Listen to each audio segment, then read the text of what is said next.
Donc, comme vous pouvez le constater, on m'a affublé d'un magnifique casque à vélo. Bon, ce n'est un secret pour personne, c'est Madame Chemtov qui nous l'a prêté. Si ce n'est qu'elle s'est trompée dans la taille. Elle a oublié que j'avais pas une tête d'adolescente. Donc voilà, je ne peux pas l'attacher. Et bien, voyez, c'est déjà un gros problème parce que je suis déjà en infraction. Parce qu'aujourd'hui, on va parler justement du code de la route en Allemagne. Et que les vélos sont ultra présents, donc on va surtout parler des vélos. Oh, pas que des vélos, mais c'est vrai qu'on va commencer par les vélos. Tu disais qu'ils étaient très présents en Allemagne. Est-ce que tu peux être plus précise? Ils sont beaucoup plus présents qu'en France. Ils roulent quasiment qu'avec ça, en fait. Et du coup, ils sont beaucoup plus pris au sérieux. Il y a des pistes cyclables, pas sur la route, mais à côté, sur les trottoirs, à côté de ceux pour les piétons. Et qu'en France, c'est pas du tout comme ça.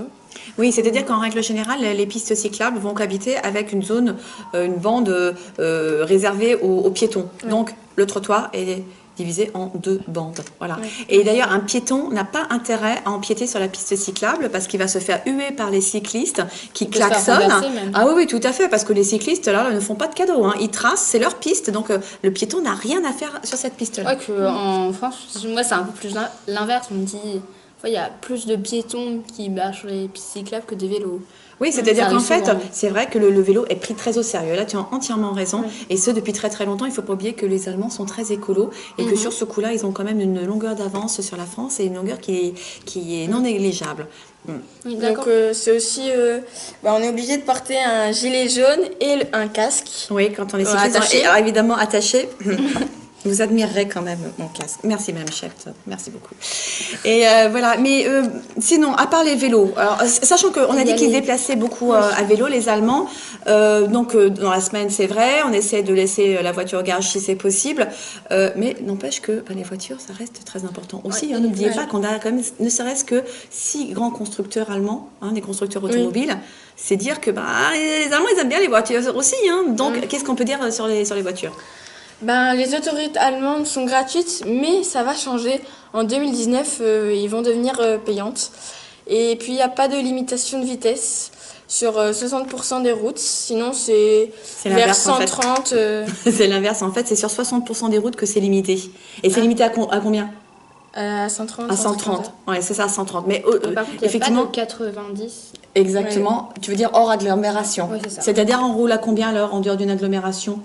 À 50, à 30. Non, alors dans une agglomération, on est à 50, comme en France.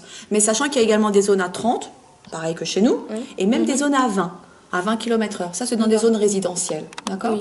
Par contre, en dehors des agglomérations, donc en dehors des villes, là, par contre, on n'est pas à 90, mais on est à 100. Donc, c'est plus que chez nous. Et pensez-y quand même, parce que c'est une époque où, chez nous, on essaie de passer à 80. C'est sans doute ce qui va se produire, d'ailleurs, assez rapidement. Tandis ils font l'inverse. Alors que les Allemands sont encore à 100. Maintenant, pour en venir à ce que tu disais sur la limitation de vitesse sur autoroute, il faut quand même se dire qu'en dehors de ces zones où c'est limité, il n'y a aucune limitation. C'est-à-dire que, effectivement, on peut rouler à 200 km/h. Et pour certains Allemands, ce n'est pas un problème. Par contre, il faut savoir que, dans ces cas-là, c'est la responsabilité des gens qui sont engagés. On leur dit, oui, vous pouvez rouler à cette vitesse-là, mais si vous avez un accident, ça va être absolument dramatique. Et j'ai même lu qu'il y avait quand même des panneaux pour dire quand même que valait mieux rouler à cette vitesse-là. Tu as entièrement raison. Ouais, il y a un affichage pour leur dire, attention, c'est quand même pas très prudent de rouler à des vitesses aussi conséquentes. Ouais. Mais il ne faut pas oublier non plus que ces grosses cylindrées allemandes, quand vous pensez aux Mercedes, BM, Audi et compagnie, sont quand même des très gros véhicules, très puissants. Et voilà, donc vous trouverez encore énormément d'Allemands habitués à rouler aussi. Il faut savoir qu'avant, il n'y avait pas de limitation du tout. Ils roulaient comme ils voulaient. Ah oui, tout à fait, ils roulaient comme ils voulaient. Alors, ils partaient du principe qu'au fond, ils n'avaient pas tant d'accidents que ça, mais quand il y en avait, c'était absolument dramatique. Vous imaginez, à cette vitesse-là, on ne survit pas. Maintenant, on va passer aux piétons. Alors, ça se trouve que les piétons ont aussi des amendes.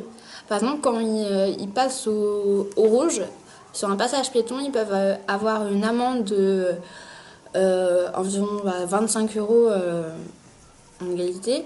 Et après, il y a plusieurs choses comme ça qu'il faut respecter parce que sinon, les voitures peuvent... Tu veux dire qu'ils sont vraiment dans le respect. Voilà, c'est c'est ça. Et c'est vrai, tu as raison. Et là, si on parle même de voiture, je me suis rendu compte d'une chose. Est-ce que vous savez qu'en Allemagne, on n'a pas le droit déjà de faire des appels de phare parce qu'on part du principe que c'est un manque de c'est ça. respect. Et ils n'ont pas le droit de trop l'actionner aussi. Voilà. Ou alors, par exemple, sur une autoroute, de rester sur la voie de gauche avec le clignotant parce qu'on considère que ce clignotant qui reste en place tout le temps, eh bien, c'est agressif. Donc c'est vrai, tu as entièrement raison, on est de manière générale vraiment dans le respect. Par contre, on parlait d'écologie tout à l'heure, il faudrait qu'on parle d'autre chose à propos des voitures. Est-ce que vous avez vu qu'il y avait une vignette payante? Oui. De 5 à 10 euros. Voilà, donc c'est une vignette environnement. Et ça veut dire que dans certaines villes, surtout dans les plus grandes en fait, dans les grandes villes, en fait, il y a donc ces zones qu'on appelle des Umweltzonen, ça vient de Umwelt, l'environnement, où effectivement on peut pénétrer que si on a cette vignette. Donc pour des véhicules anciens, des vieux diesel par exemple, ou même des voitures essence antérieures à 93, donc quand même des très vieilles voitures, et voilà, c'est hors de question, ils passeront pas. Mais il y a plusieurs couleurs, il y a jaune, vert et je sais plus quoi. C'est un peu comme tout à en fait. France. Il y a les Oui, marrons, c'est ça. il y a les Oui. violettes, Si ce n'est que ça a été mis en place bien avant en Allemagne. Voilà. En France. Ouais, tout à fait. Et dans la voiture, il est obligatoire d'avoir une trousse de premier secours parce que sinon on a une amende. Donc voilà. Ouais. Et il y a ce... Il y a les gilets jaunes. Ah oui, les gilets jaunes, ça, comme en France. Oui, obligatoire aussi. Alors obligatoire pour le conducteur, mais facultatif pour les autres occupants de la voiture. Mais fortement conseillé. Et tu avais parlé de pneus aussi? Oui, il y a les pneus hiver ou toute saison dans le cadre hivernal sont obligatoires aussi. D'accord. Et moi aussi, je vais revenir sur les vélos. Il y a aussi des amendes qui sont sur les vélos, sur les cyclistes du coup, qui est en rapport avec le port de téléphone et d'écouteurs d'MP3 parce que ils peuvent être punis car ils sont coupés de l'environnement qui les entoure, du coup des bruits sonores et tout, et ça peut arriver, il y a des accidents, comme il y a beaucoup plus de monde sur les pistes cyclables, ils peuvent rentrer dans les personnes qui sont un peu perdus dans la musique ou quelque chose, du coup ils peuvent être punis d'une amende. Oui, c'est vrai qu'on est sanctionné, même en voiture d'ailleurs. Oui, en voiture aussi. Mais que ce soit le téléphone portable, le MP3 avec des écouteurs sur les oreilles, etc. Oui, c'est tout à fait vrai. Par contre, vous n'avez pas parlé d'alcoolémie au volant? Oui. Donc, pour les moins de 21 ans, ils n'ont pas le droit de boire. Et pour... Quand ils prennent le volant, tu veux dire? Oui, quand ils prennent le volant. Enfin, avant de prendre le volant. Oui, voilà. Sinon, ils ont le droit. Ouais. Et quand on est à 2 ans... Après avoir eu le permis de conduite, conduire. Ouais, de conduire, on a le droit de 0,05 taux d'alcoolémie dans le sang. Oui, il ne faut pas dépasser ce taux-là. Oui, voilà. Sans quoi on est sanctionné, effectivement. Sinon, amende. Ouais. Et des petites choses aussi en termes de courtoisie, parce que tu parlais beaucoup de respect tout à l'heure. Ouais. Il y a des choses toutes bêtes comme par exemple, il est interdit de laisser tourner le moteur d'une voiture, à moins d'avoir vraiment une raison valable. Oui. Pareil en France, on fait beaucoup ça. On n'y prête même pas attention. On sait que c'est pas. C'est normal parce que la France est pas à fond dans l'écologie comme l'Allemagne. Ouais, tout à fait. Ouais. De la même façon, il est interdit aussi de laver un véhicule sur la voie publique. Ouais, strictement interdit. Sinon, on n'a pas parlé des feux tricolores. Qu'est-ce qu'on peut dire? Parce que ça, c'est quand même une particularité allemande. Ça serait bien de le dire. En fait, les feux tricolores, en France, ils passent du rouge au vert. Et en fait, en Allemagne, ils passent du rouge.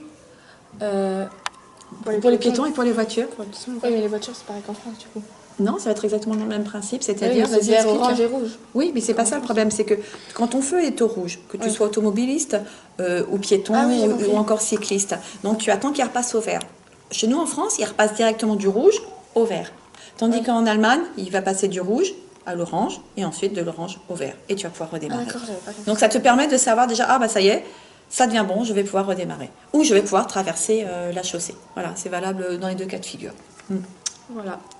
Bon, c'est la fin de la vidéo. J'espère que vous l'avez aimé. N'hésitez pas à vous abonner, à liker et à commenter. Tchuss! Tchuss!